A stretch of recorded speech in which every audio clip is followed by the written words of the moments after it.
샬롬 송은섭입니다. 기도와 응원해 주시는 분들께 감사합니다. 코로나 상황에 따라서 비대면 온라인 예배를 드리기를 원합니다.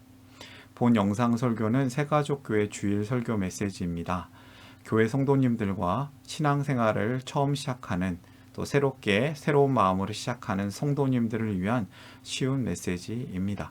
오늘은 로마서 설교 세 번째 시간입니다. 로마서 1장 13절에서 17절 한 절만 읽어볼 건데요. 15절입니다. 그러므로 나의 간절한 소원은 로마에 있는 여러분에게도 복음을 전하는 일입니다. 아멘. 사도 바울은 로마에 복음을 전하기를 꼭 원했습니다. 그래서 자기 자신을 빚진 자라고 이렇게 고백을 하는데요.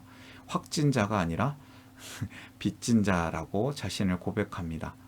빚 있는 것 같은 사람이 엎드려져 있습니다. 빚이 무엇입니까? 남에게 무언가 빌리거나 신세를 진 겁니다. 이 빚 자체는 현대사회에서는 주로 돈을 얘기하는데요. 빌린 돈, 빌려준 돈이나 빌린 돈. 아무튼 빚을 진 정도가 일정 수준을 넘어가면 빚쟁이가 됩니다. 사도 바울이 왜 자신을 빚쟁이라고 이렇게 얘기할까요? 좀 더 궁금하시죠? 이야기를 좀 더 진행하면서 설명해 드리려고 합니다.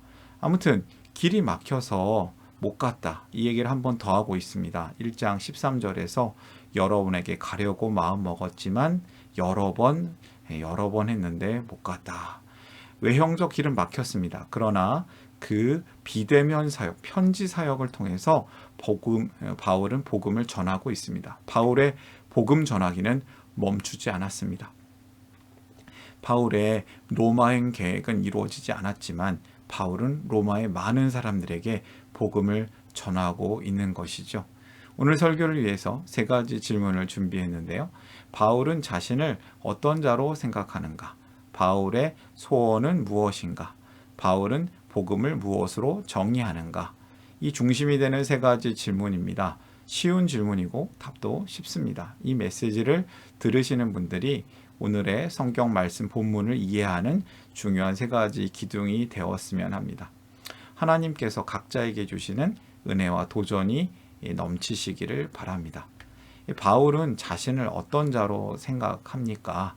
4절 나는 그리스 사람에게나 미개한 사람에게나 지혜가 있는 사람에게나 어리석은 사람에게나 다 빚을 진 사람입니다.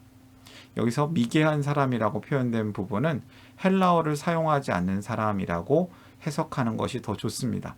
그리스 사람이나 그리스 말을 못하는 사람이나 지혜가 있거나 지혜가 없거나 나는 다 복음을 전할 책임이 있는 빚을 진 사람이다. 정체성이 삶의 방향을 정합니다. 바울은 자기가 빚을 진 자로 빚을 갚는 마음으로 열심히 살 거다. 우리는 자기 자신을 누구라고 생각합니까? 저는 송은섭입니다. 저는 이렇게 생각합니다. 하나님을 노래하는 송은섭.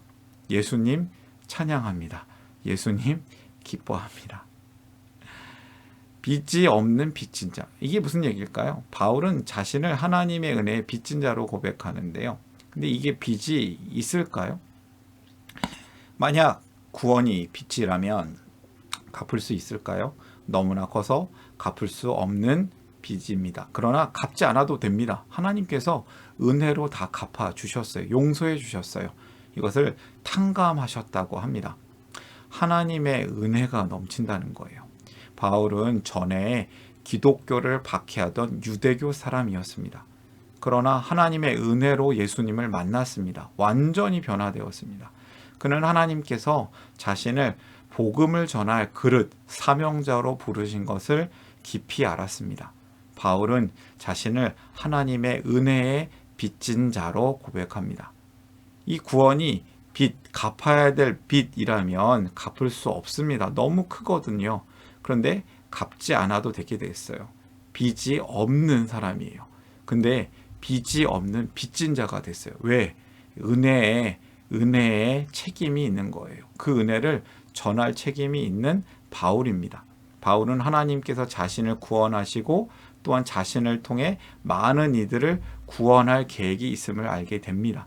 복음을 받아들인 바울은 빚진 자가 되었고 복음의 빚 빛을 짊어진 자, 빛인 자, 예, 빛을 짊어진 자, 멋진 사람 아니겠습니까? 빚쟁인 듯 빚쟁이 아닌 빚쟁이 같은 너. 내 거인 듯 내 거 아닌 내 거 같은 너. 복음의 빛을 짊어진 자, 빛진 자, 빛을 짊어진 자로 살아가는 겁니다. 첫 번째 메시지예요.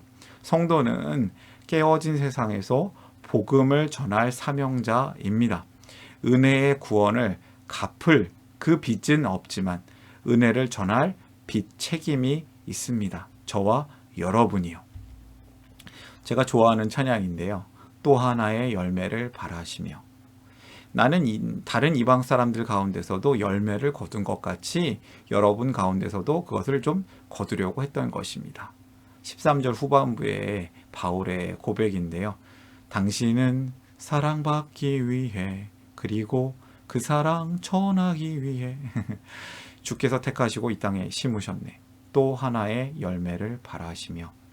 우리는 사랑받기 위해 태어난 존재들입니다. 그리고 그 사랑을 전하기 위해서 이 세상에 보냄받은, 이 세상에 하나님께서 보내신 존재인 것이죠. 많은 열매를 기다리고 계십니다.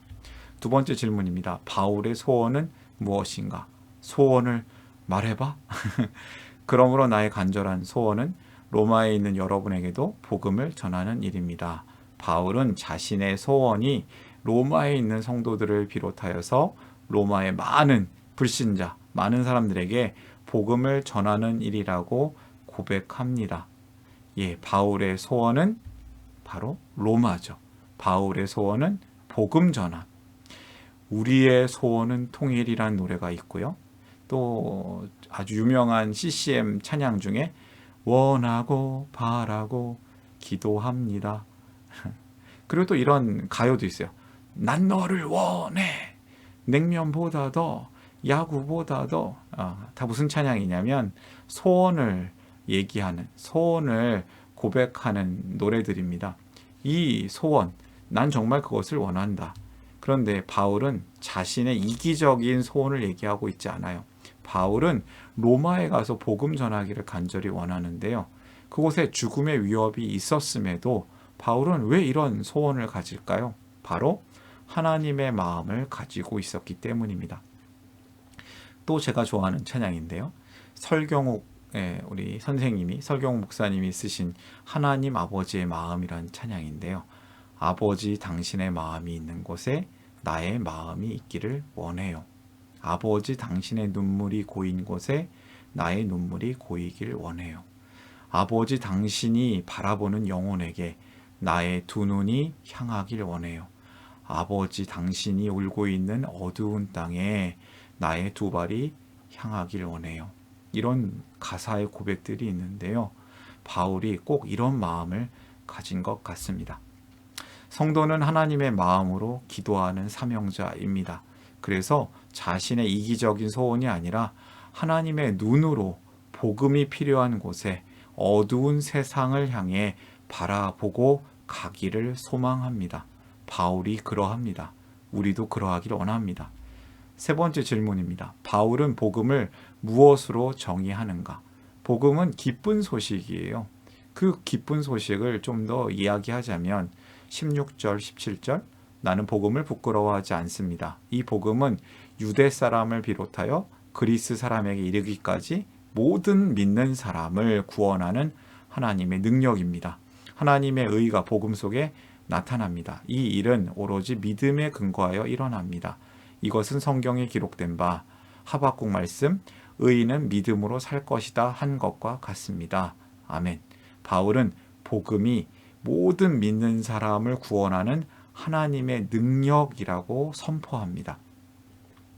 우리가 흔히들 이 교회를 다니면 그 말이 그 말 같고 이 단어가 정확하게 무엇이 비슷하고 어떤 뜻이 다른지 조금은 혼돈이 되는 단어들이 몇 개 있어요. 복음, 믿음, 구원, 의인, 이게 다 무슨 뜻일까요? 지금 로마서 1장에 나오는 단어들인데요. 복음은 기쁜 소식이란 뜻인데 좀 더 구체적으로 얘기하면 하나님 나라의 복음이에요.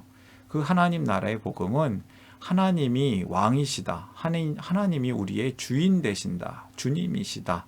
예수님이 우리의 구원자이시다. 라는 기쁜 소식을 뜻합니다.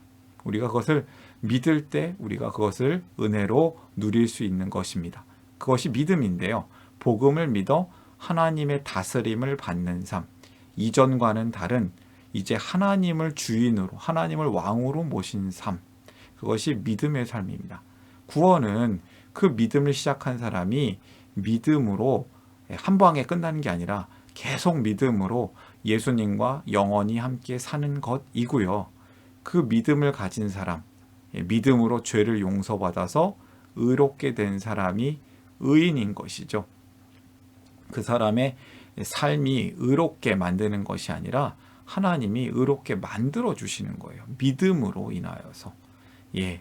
의인은 믿음으로 산다는 의미가 그래서 무엇입니까? 첫째, 불의한 자라도 믿음이 있으면 구원을 받을 수 있다는 첫 번째 뜻이 있습니다. 두 번째는 의인은 하나님을 믿고 신뢰함으로 계속해서 영원토록 살아간다는 뜻입니다. 구원받는 성도의 믿음은 일회성 고백이 아니라 지속적인 하나님과의 관계입니다. 그리고 그 믿음은 삶의 열매로 행함으로 드러나게 되어 있는데요. 야고보서 말씀, 또 마태복음 말씀이 분명히 나옵니다. 영혼이 없는 몸이 죽은 것과 같이 행함이 없는 믿음은 죽은 것입니다. 믿음은 하나님과의 관계입니다. 구원 티켓 한 번 얻는 것으로 끝나는 게 아니에요. 그래서 제가 드리고 싶은 말씀은 하나님과의 관계를 끝까지 붙드는 것, 영원한 하나님 나라에 들어갈 때까지 그 관계를 유지하는 것이 정말 중요한 것이죠. 바울은 이 복음을 자랑스러워합니다. 부끄러워하지 않습니다. 복음을 부끄러워하지 않나니 자랑스럽습니다. 이 복음은 모든 믿는 사람을 유대인, 헬라인 구별하지 않고 모든 믿는 사람을 구원하시는 하나님의 능력입니다. 하나님은 왕이시다. 하나님께서는 차별 없이 조건 없이 모든 믿는 자를 구원하신다. 이렇게 바울이 외치고 있습니다. 그래서 세 번째 메시지는요. 성도는 복음을 자랑스러워하는 사명자라는 것입니다. 믿음으로 얻는 구원을 누립니다. 그리고 그것을 자랑스러워합니다. 그리고 복음을 전합니다. 성도의 사명이 분명합니다. 오늘의 메시지는 제가 거꾸로 세 가지를 정리하려고 합니다. 그래야 자연스럽거든요. 성도는 복음을 자랑스러워하는 사명자입니다. 믿음으로 얻는 구원을 누리고 자랑하며 복음을 전하시길 바랍니다. 성도는 하나님의 마음으로 기도하는 사명자입니다. 하나님의 마음, 하나님의 눈, 하나님의 손과 발이 되어서 복음이 필요한 어두운 세상을 바라보면서 그곳을 향해 갑니다. 세 번째, 성도는 깨어진 세상에서 복음을 전할 사명자입니다.